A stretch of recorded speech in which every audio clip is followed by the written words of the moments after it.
प्रसन्न हुए कि मांगिए क्या चाहते हैं आप। आपने मेरी बेटी को बचाया है और यह शुक्रिया अदा मैं जिंदगी में कभी नहीं बता पाऊंगा। इतना सम्मान। अच्छा यार राजा चितवन जी बताते हैं कि मांगिए क्या चाहिए। वीर कण का स्वामी हमसे इतना सम्मान नहीं पता। अच्छा वीर कण कहीं भी जाए तो हमेशा उसे यही कह करके पीछे किया जाता था कि आप एक सूद पुरुष हो, सूद पुत्र हो। वीर कण के महाराज जो मांगब तो देवा, कहीं हाथ दूंगा, कहीं सही से बताओ जो मांगब तो देवा, कहीं हाथ देवे, कहीं कि हमको रुपया पैसा धन दौलत नहीं चाहिए। बाप के जो बिटिया असावरी बा ओके हम बड़ा चाहिए थे, शादी करना चाहता हूँ। राजा जी को बात पता न माई पता है, खानदान पता है।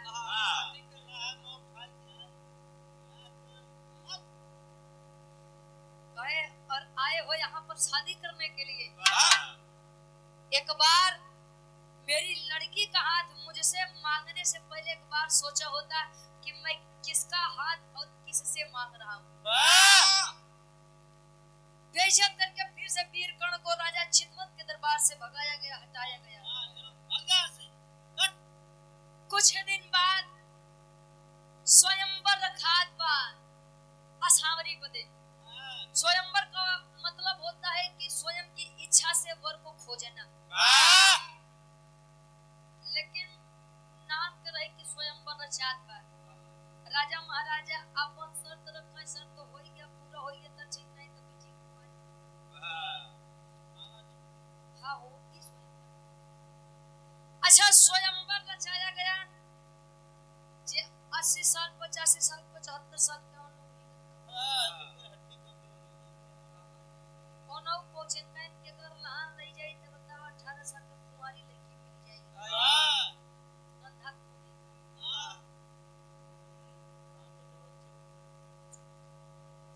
आए स्वयंवर में बैठे, सिंहासन पे राजा चितवन बैठे हैं और एक तरफ असावरी पद्मावती के साथ खड़ी, और स्वयंवर में वीर कर्ण भी आया था देखने के लिए कि आखिर मुझे अपनी बेटे के लिए नकारा गया कि नहीं शादी करूंगा। अब देखिए थे कि हमारे प्रेम के करे हाथे जाइए। और स्वयंवर में शर्त रखी थी कि गुरुजी जी एक बार में कुल जितना राजा बैठा है सब तुम नीचे गिराई होए होए हमारे बिटिया के जीवन साथी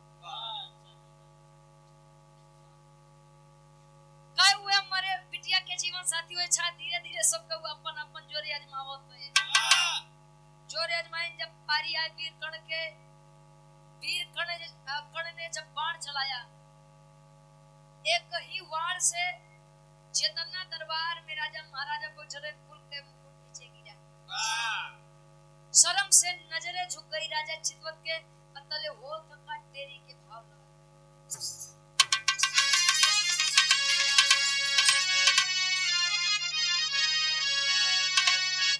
अरे त चुनौती दई के बोले बीरवा, अरे राम चुनौती दई के बोले बीरवा, जबरन ब्याह न करो पैदा है जीव मिली बबूती रे बबूती रे बबूती। कहे जबरन ब्याह न करबे तो जीव मिली बबूती, चुनौती दई के बोले बीरवा। वो था वीर, और वीर पुरुष कोई भी हो वदा नहीं होगा, लेकिन वीर कर्ण के अंदर एक बात और भी थी। आज के समय में एक बात है, अगर प्रेम हुआ तो उसे कैसे भी पाना है, चाहे हफ्ता 10 दिन बाद साल भर बाद ऊपर कदर भूल जाए। लेकिन किसी से प्रेम हुआ है तो वो हमें चाहिए, लोग इसे प्रेम का नाम देते हैं। अगर प्रेम का मतलब शादी भी होती गुरुजी तो शायद रुक्मणी जी की जगह राधिका जी होती। प्रेम करता था असावरी से वीर कर्ण। वीर कर्ण प्रेम करता था और राजसभा में रखी शर्त को जब जीता, असावरी लेकर के वरमाला चली है, तले वीर कर्ण रोकत बा। वीर कर्ण रोक के कहे कि मैं आपसे इस राज दरबार में कुछ पूछ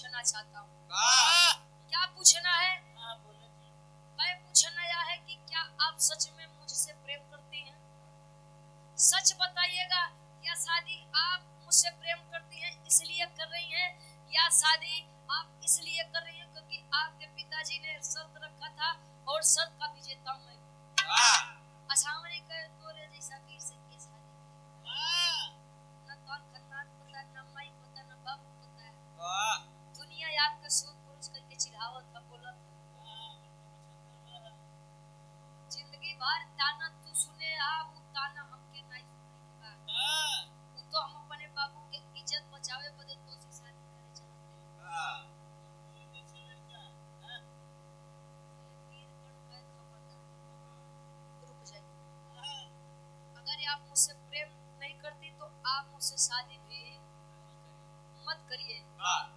मैंने इस प्रतियोगिता को इसलिए जीता है क्योंकि आपके पिता को बहुत घमंड था, नाज था, अहंकार था। जब प्रेम नहीं तो विवाह नहीं, जबरदस्ती थोड़ी विवाह। असावरी के साथ उनकी जो दासी रहती थी पद्मावती, पद्मावती मन ही मन वीरकण के बड़ा चाहे, बड़ा प्रेम करे। तले वीरकण इशारा देते हैं पद्मावती के, पद्मावती क्या आप मुझसे शादी करना चाहती हैं? अब तो पद्मावती के मन की बात हुई है। पद्मावती ने जाओ देखे सुनता देखे असावरी के हाथ से माला लेत पा। जब शादी असावरी और वीरकण के हो वाली रही, अब वह शादी वीरकण और पद्मावती यानी उदासी के हो पा।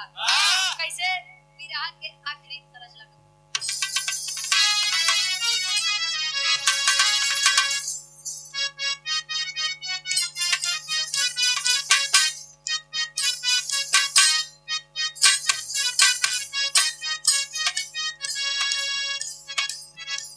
लइका कहे तोनी ताकत तू तो कला से मर गई, आई हो मर गई बिना गंगा बिना हर हम मर गई।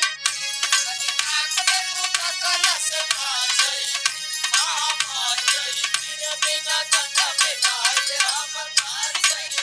तोनी ताकत तू तो कला से मर गई, मर गई बिना गंगा बिना हर मर गई। आए की जोड़ा रे गुरुजी कनका गौर से देखा बदल गई स्टाइल रे भैया, हाई स्टाइल रे भैया, बेलना पकड़े वाले हाथन में मोबाइल रे भैया। कनका गौर से देखा बदल गई स्टाइल रे भैया, हाई स्टाइल रे भैया, बेलना पकड़े वाले हाथन में मोबाइल रे भैया। कनका गौर से देखा बदल गई स्टाइल रे भैया, हाई स्टाइल रे भैया, बेलना पकड़े वाले हाथन में मोबाइल रे भैया। अच्छा यही है समय गुरुजी। समय किसका कब बदल जाए, कब परिवर्तित हो जाए, ये कोई नहीं जानता। जो कभी दासी कहलाती थी आज वह वीरकण की पत्नी बन रही है। कैसे?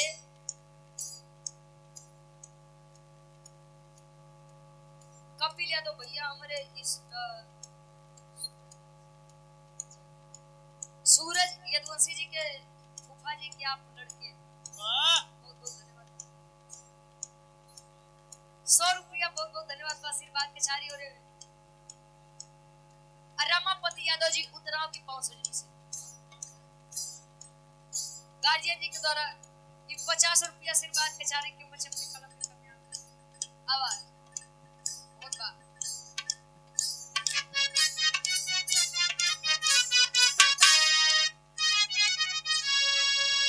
पद्मावती से बैली करण के साथी बाबू आई हो साथी बाबू दासी वाली से ये जाती बाबू पद्मावती से बैली करण के साथी बाबू साथी बाबू दासी वाली के छुट्टी मिले जाती बाबू पद्मावती से बैली करण के साथी बाबू साथी बाबू दासी वाली के छुट्टी मिले जाती बाबू।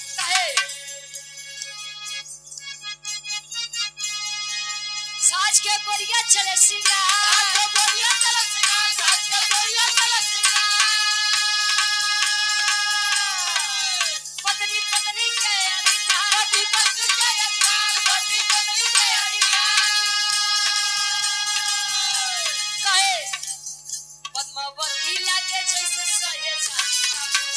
सहे जाती बाबूजी दासी वाली जिंदगी छुट्टी मिल जाती बाबूजी। कहे साज के गोरिया चले शिकार, पति पत्नी के भाई अधिकार, तब पद्मावती लागे जैसे सहेजादी बाबूजी। एक बात हमारे आप लोग सुनला पति सुनवा करवा लेकिन कभी भी चाहे बेटा हो चाहे बेटी कभी भी शादी करिए जहाँ चाहे वाले करवा दीजिए।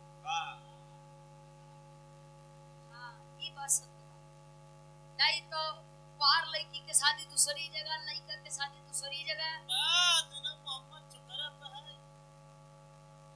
हाँ, अब बाहर दुल्हा के मारे के प्लान बनवत बा, हर दुल्हनी के मारे के प्लान बनवत त काहे जिंदगी नाश करत। हां भाई, जहां शादी करे वो करा, बाकी केकर समय कब बदल जाई क्यों नहीं जाना है। जब सीता जी का स्वयंवर रचा गया था गुरुजी, राजा जनक जी बड़ा खुशी बहन की बिटिया अम्मा राजकुमारी जी से यहाँ रहे, वैसे में अयोध्या में रही। देखला रामायण उठाई, देखला कुछ जगह छोड़ के, बाकी हर जगह माई सीता के।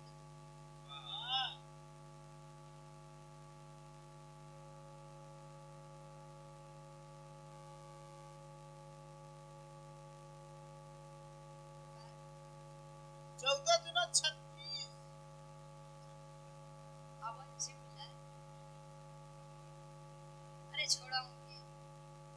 अच्छा यार, शादी गुरुजी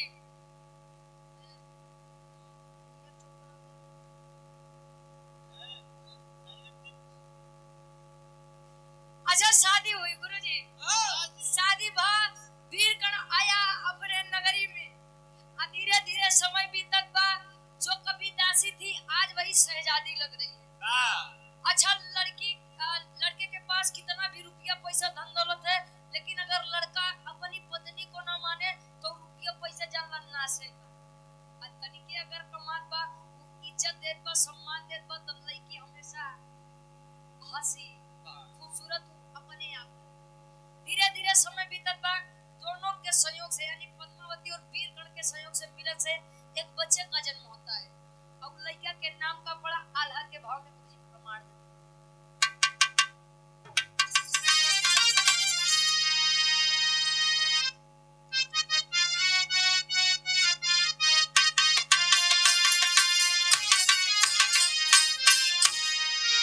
अरे खुशी खुशी दिनवा बीतावे लगे दुनिया,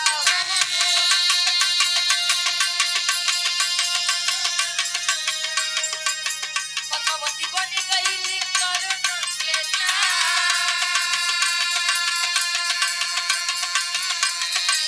कुछ दिन बीता पहला भइले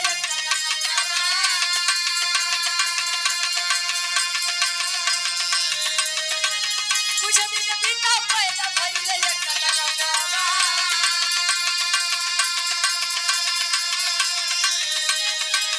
इसके तुनमवा पड़ला परिया।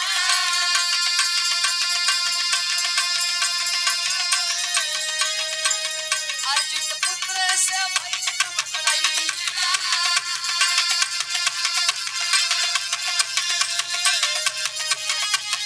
अर्जुन पुत्र से भइल तुमराई।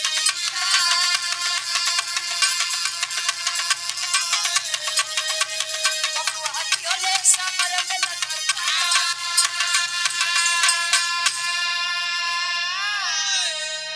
कहे खुशी खुशी दिनवा बितावे लगे लोगवा। ता पद्मावती बन गईली कर्ण के नार। कुछ दिन बीता पैदा भइले एक ललनवा, तब वृष केतु नमवा पड़ल बरियार। वृष केतु जिसको लोग वृष सेन भी कहते थे। अयार, अरे वाह, अयार अर्जुन के एक लड़का जेकर नाम बब्रुवाहन बताया गया। बब्रुवाहन और वृषकेतु का यानी वृषसेन का एक जगह पर आमना सामना हुआ था, युद्ध हुआ था। कौन जगह रहे? आखिरी भाव खड़ी के भाव बा।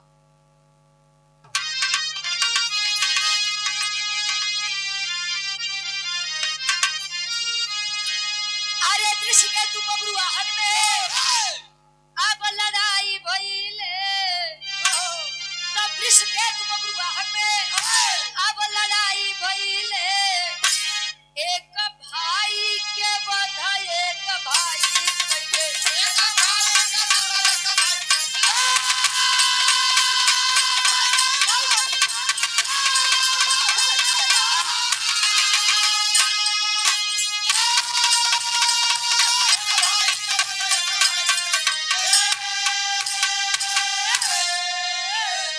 अरे मारा गईले समर में वृषकेतु बलवान हो, तो उल्लू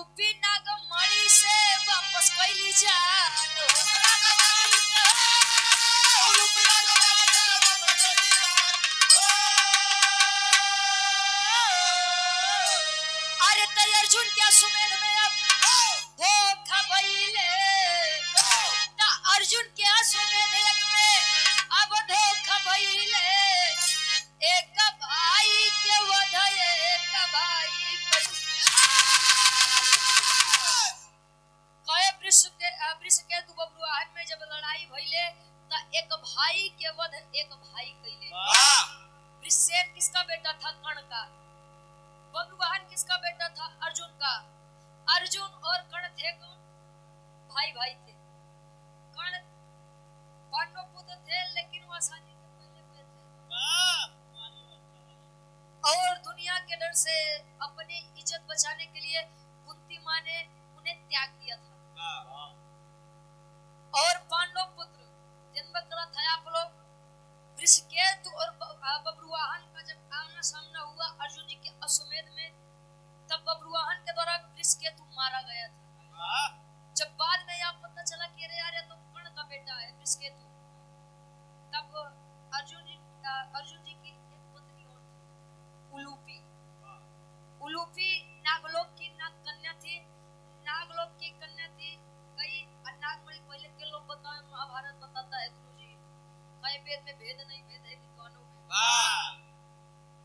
वैसे नागमणि से वृषकेतु की जान वापस लाई गई थी उलूपी जी के कारण, उलूपी जी के द्वारा। वृषकेतु एक ऐसा पांडव पुत्र था जब महाभारत समाप्त तो होए के बाद जी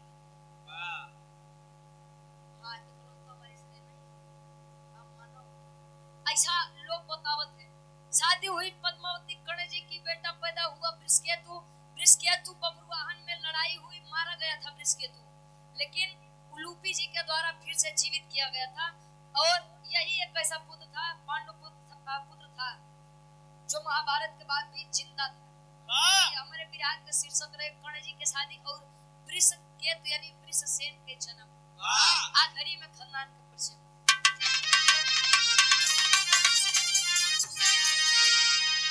गुरु बिहारी गुरुदेव गुरु रामलाल बाबा का।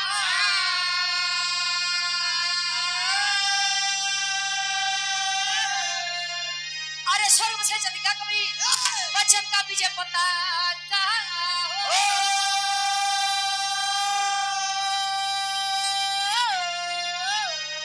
अरे चुनौती दही के बोले बीरवा तगा में रुचि यादव बिरहा के हो कसौटी। चुनौती दही के बोले बीरवा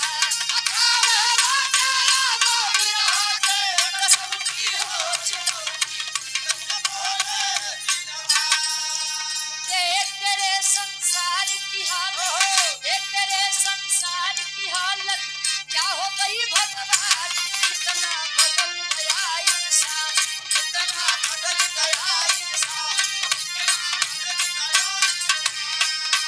सूरज न बदला, चाँद न बदला, सूरज न बदला, चाँद न बदला, ना बदला आसमान, इतना बदल गया इंसान, इतना बदल गया इंसान,